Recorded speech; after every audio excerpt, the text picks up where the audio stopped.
Thank you, Turtle Creek Chorale. I am excited to introduce Gary Miller, who was the artistic director of the New York City Gay Men's Chorus from 1980 to 1998, and Dennis Coleman, who conducted the Seattle Men and Women's Choruses from 1981 to 2018. And now I'm not doing much of anything. I also, in 2016, I gave my final performance at GALA, and then a year later resigned from my church position as well. So I'm singing in my church choir. It's wonderful just to be a singer until COVID hit and we had to do it all, on Zoom, which is very weird.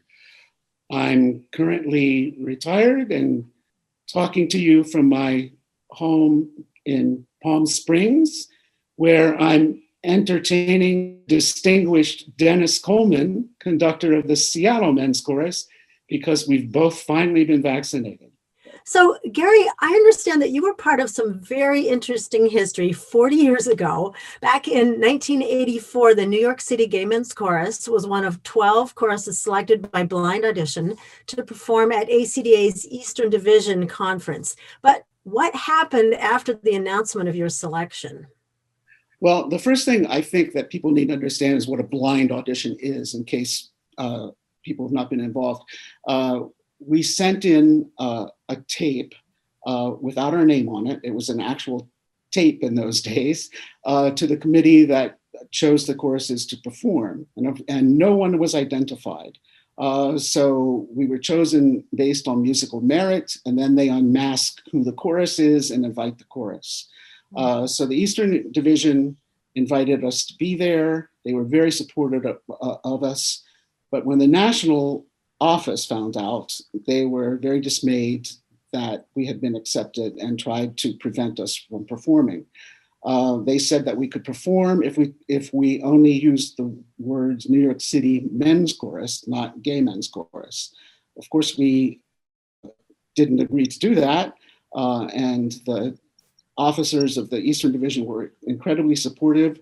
So we did perform under our real name. We handed out our own program. And what was so threatening about having an out gay chorus perform at ACDA? Oh, come on now.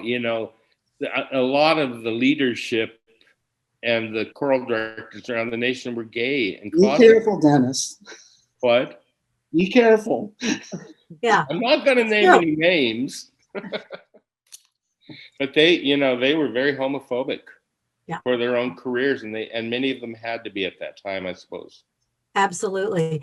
And Dennis, you were at a very infamous Salt Lake City ACDA meeting in 1985, so a year later. Can you describe what happened there? What was your experience?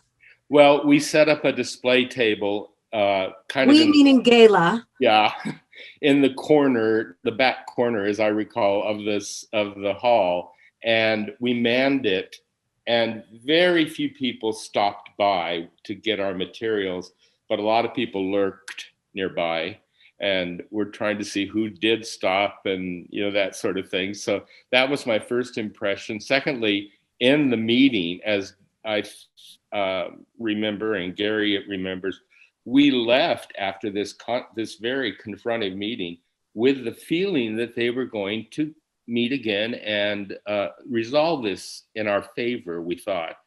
So that was my second impression. But in some ways, my most important impression of that conference was meeting Vance George, the conductor at that time of the San Francisco Symphony Chorus. We rode in the airport, or the only two of us, one night back to the airport and just hit it off. We'd never met. And he became a great supporter of GALA and still is. So I talked to an ACDA historian about some of this history, and I said, so how has the relationship between ACDA and GALA changed? And he said, honestly, he didn't feel like there really was a relationship. After this controversy, there was a lawsuit, and that sort of changed everything politically in terms of could perform.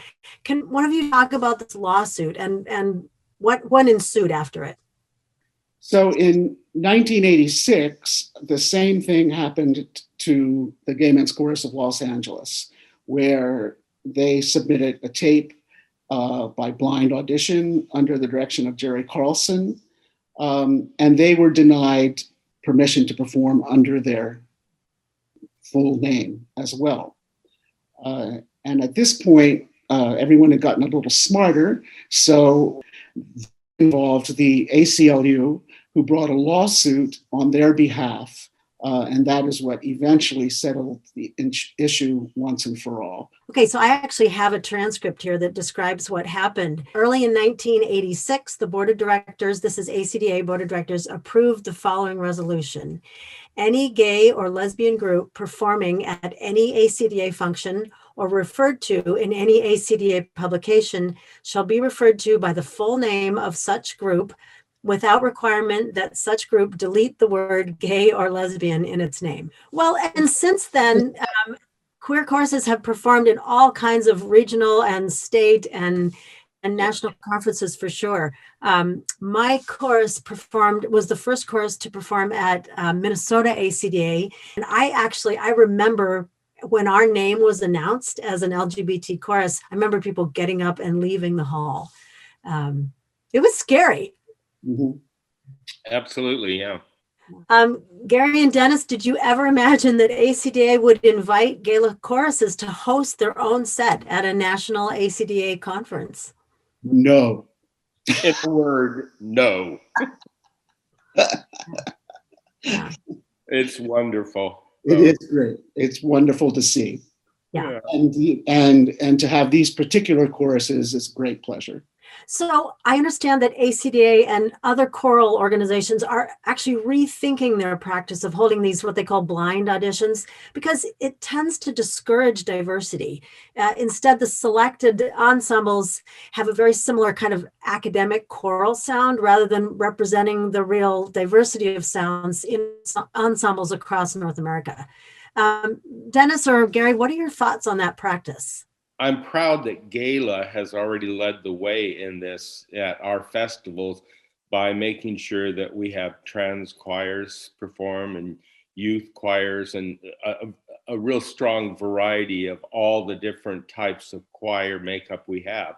And they all sound different, you know, and sound beautiful in their own way.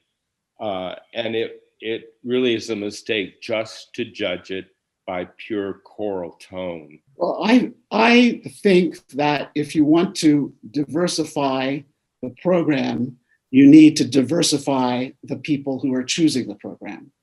And until the people on the selection committee are a diverse representation of the population at large, it's not going to change. So I would start there. During the past decade, GALA Choruses has also addressed issues of equity, access, and belonging in really exciting and unique ways through our new harmony resources, in our programming at festivals and other events. Our choruses across North America are addressing racial justice and really grappling with these issues with GALA's support. So to all of you viewers out there, GALA has been around for 40 years. If you want it to last another 40 years, please drop some money in that tip jar. Some of us old fogies were there at the very beginning. This guy next to me, I never thought would last this long. Dennis? Well, we gathered for the very first time in Chicago in I think it was May or June of 1981. I had been conducting the men's course at that time for about 2 months, and I showed up. I was still in shock from being fired from my Southern Baptist position. And so I was hardly awake, it seemed, you know, I was just like that. And all I could ask was, what do we sing? What do we sing? What do we sing? It was essential for me at that point. I had no idea what a gay chorus should sing or anything, or I knew nothing about male chorus repertoire. And so I was completely needy. And the wonderful thing about GALA, it provides that networking for especially new conductors coming into the organization that would never know about the rich history of the music we've created over the last 40 years and the songs that have become very special for us as gay and lesbian choruses. And more than anything, what GALA meant to me as friends. I just miss seeing people so much right now. Not being able to have the festival, and I can't wait till things are back to normal, because GALA not only, I think, changed much of our world, but it totally changed me. And I would never want to see it disappear. Give some money, folks. Thank you, Dennis and Gary, for joining us today for this interview. Next up, a combined set featuring the Austin Gay Men's Chorus, our song, the Atlanta Gay and Lesbian Chorus, and the San Diego Women's Chorus.